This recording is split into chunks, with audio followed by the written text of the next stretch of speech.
Hello friends, स्वागत है आप सभी का हमारे अपने चैनल जॉब एस्पायरेंट में। तो आज का मेरा टॉपिक है भारत की जनगणना। तो 2011 के इंपॉर्टेंट पॉइंट्स हैं वो सभी हम कवर अप करने वाले हैं और साथ ही जो 2021 की जनगणना होगी उसके बारे में भी हम थोड़ा बहुत देखेंगे। तो सभी इंपॉर्टेंट पॉइंट्स मैंने कवर अप किए हैं जो एग्जाम पॉइंट ऑफ व्यू से इंपॉर्टेंट हैं। तो आई होप ये वीडियो आप सभी के लिए हेल्पफुल रहेगी। तो आइए फ्रेंड्स, बिना किसी देरी के स्टार्ट करते हैं हमारी वीडियो। मेरा पहला क्वेश्चन है, पहली बार आधुनिक विश्व में जनगणना कराने वाला देश कौन सा है? तो कौन सा था पहली बार जिसने जनगणना कराई थी आधुनिक विश्व में? राइट आंसर है इसका ऑप्शन ए, स्वीडन। तो स्वीडन ने 1749 में पहली बार आधुनिक विश्व में जनगणना कराने वाला देश बना था स्वीडन। याद रखिएगा 1749 में। नेक्स्ट देख लेते हैं, 1790 में 10 की जनगणना की शुरुआत की थी अमेरिका ने। तो 10 के आधार पर जो जनगणना की शुरुआत हुई थी वो अमेरिका में हुई थी सर्वप्रथम 1790 में। नेक्स्ट क्वेश्चन है, भारत में जनगणना की शुरुआत किस वर्ष हुई? तो भारत की बात हो रही है, राइट आंसर होगा इसका ऑप्शन बी, 1872 में। तो 1872 में भारत में जनगणना की शुरुआत 1872 में लॉर्ड मेयो के कार्यकाल में हुई थी। तो शुरुआत कब हुई से हुई थी? 1872 से लॉर्ड मेयो के कार्यकाल में। नेक्स्ट क्वेश्चन है, भारत में 10 की आधार में जनगणना की शुरुआत किस वर्ष हुई? राइट आंसर है इसका ऑप्शन ए। तो ऑप्शन ए इसका राइट आंसर होगा। तो जो भारत में 10 की आधार में जनगणना की शुरुआत हुई थी 1881 में लॉर्ड रिपन के कार्यकाल में। और पहली बार जो जनगणना की शुरुआत हुई थी वो हुई थी 1872 में लॉर्ड मेयो के कार्यकाल में। तो दोनों पॉइंट्स इंपॉर्टेंट है, याद रखिएगा। और इनके जो लॉर्ड मेयो है और लॉर्ड रिपन है ये भी आपको याद रखना है इनका कार्यकाल। नेक्स्ट क्वेश्चन है, स्वतंत्र भारत की पहली जनगणना किस वर्ष हुई? तो स्वतंत्र भारत की पहली जनगणना हुई थी, तो ऑब्वियस सी बात है कि 1941 में तो होगी नहीं क्योंकि देश की आज़ादी 1947 के बाद ही होगी। तो 1951 में इसका राइट आंसर होगा ऑप्शन बी, 1951 में हुई थी स्वतंत्र भारत की पहली जनगणना।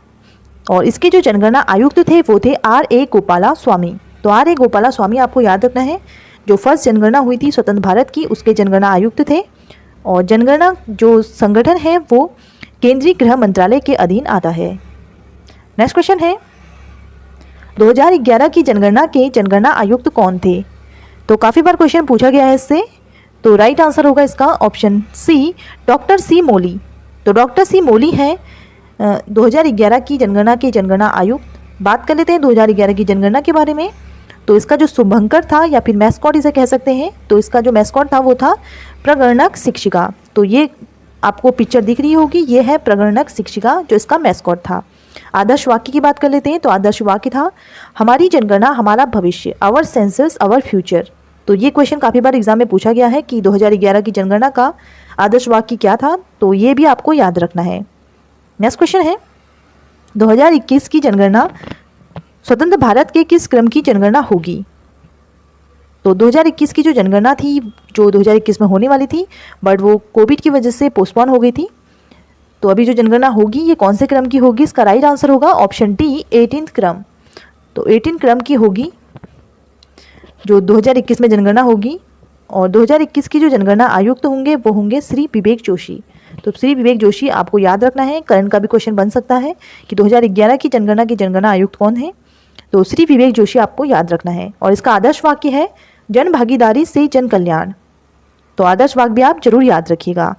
नेक्स्ट क्वेश्चन है, महान विभाजक वर्ष, year of the great divide, किस वर्ष को कहा जाता है? राइट आंसर है इसका ऑप्शन ए, 1921 को। तो 1921 को कहा जाता है महान विभाजक वर्ष। क्यों कहा जाता है? तो 1911 से 1921 में भारत की जो 10 की जनसंख्या थी उसकी जो वृद्धि थी उसका ऋणात्मक रही। तो जो 10 की जनसंख्या वृद्धि थी उसकी जो रेट थी वो ऋणात्मक रही थी। तो -0.13% इसकी रेट रही थी, याद रखिएगा। इसलिए 2021 को महान विभाजक वर्ष कहा जाता है। नेक्स्ट क्वेश्चन है, 2011 की जनगणना के अनुसार सर्वाधिक जनसंख्या वाला राज्य कौन सा है? तो सर्वाधिक जनसंख्या वाला राज्य है ऑप्शन ए, उत्तर प्रदेश।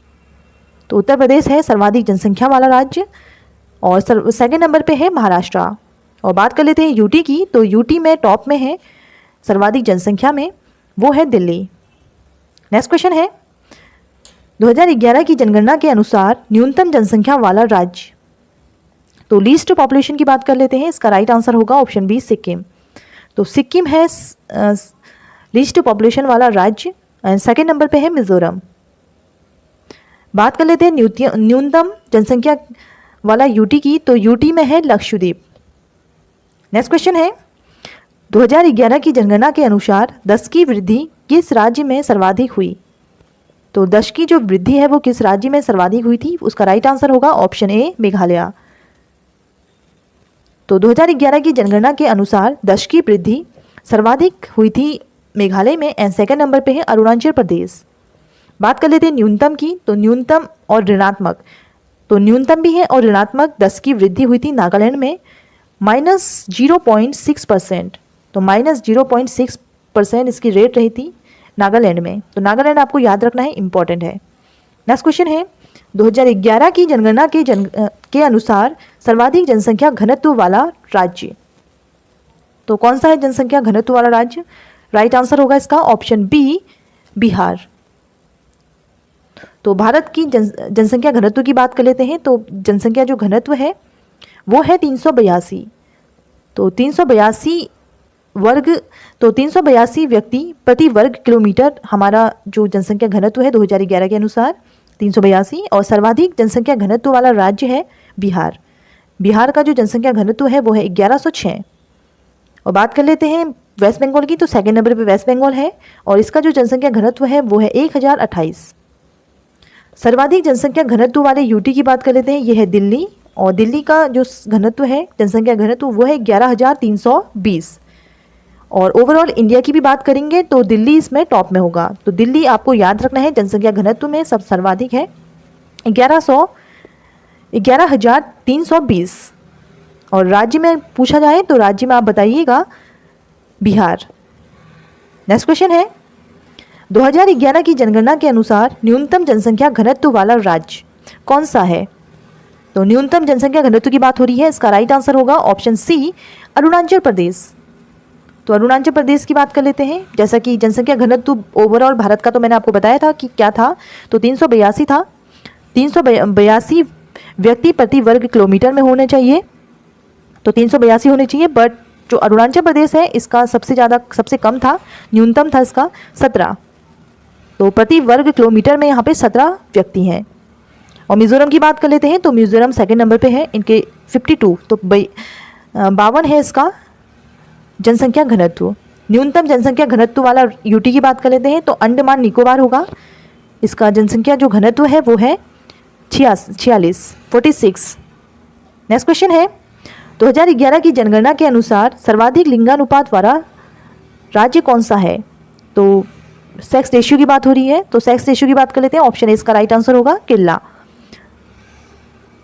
तो लिंगानुपात या फिर सेक्स रेशियो कितना होगा? तो सेक्स रेशियो होता क्या है? प्रति 1000 पुरुषों पर महिलाओं की संख्या। तो 1000 जो पुरुष हैं उन पे महिलाओं की संख्या कितनी है, ये होता है सेक्स रेशियो। तो लिंगानुपात ओवरऑल भारत का था 2011 की जनगणना के अनुसार 943। तो 943 जो सेक्स रेशियो था। और सर्वाधिक लिंगानुपात वाला राज्य है केरल। तो केरल का लिंगानुपात कितना है? 1084। तो 1084 इसका लिंगानुपात था। एंड तमिलनाडु की बात कर लेते हैं, सेकेंड नंबर पे है तो 996। न्यूनतम लिंगानुपात वाली बात कर लेते हैं तो न्यूनतम लिंगानुपात है हरियाणा का, इसका है 897। नेक्स्ट क्वेश्चन है 2011 की जनगणना के अनुसार सर्वाधिक लिंगानुपात वाला केंद्र शासित प्रदेश कौन सा है? तो यूटी की बात हो रही है। यूटी का राइट आंसर होगा इसका ऑप्शन ए पुदुचेरी। तो पुदुचेरी का जो सेक्स रेशियो है वो है 1037। और यहीं पे जो केरल का था वो था 1084। तो सबसे ज़्यादा जो सेक्स रेशियो है भारत में वो है केरल का, 1000 पुरुषों पर 1084 महिलाएं। न्यूनतम लिंगानुपात की बात कर लेते हैं यूटी में, तो दमन एंड दीव की है 618 सेक्स रेशियो है इसका। नेक्स्ट क्वेश्चन है 2011 की जनगणना के अनुसार सर्वाधिक साक्षरता वाला केंद्र शासित प्रदेश कौन सा है? तो सर्वाधिक साक्षरता की बात हो रही है, लिटरेसी की बात हो रही है। इसका राइट आंसर होगा option B Delhi, sorry option B Lakshadweep. Lakshadweep होगा टॉप पे। तो सर्वाधिक साक्षरता जो है वो है लक्षद्वीप में। तो भारत की साक्षरता दर की बात कर लेते हैं। तो साक्षरता जो रेट है, लिटरेसी रेट, वो है 74.4%। तो 74.4% जो ओवरऑल भारत की लिटरेसी रेट है। और सर्वाधिक साक्षरता वाला यूटी है लक्षद्वीप।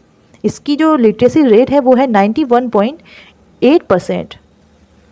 न्यूनतम की बात कर लेते हैं। न्यूनतम में साक्षरता में यूटी है दादर नागर हवेली। तो दादर नागर हवेली, इसका जो लिटरेसी रेट है वो है 76.2%।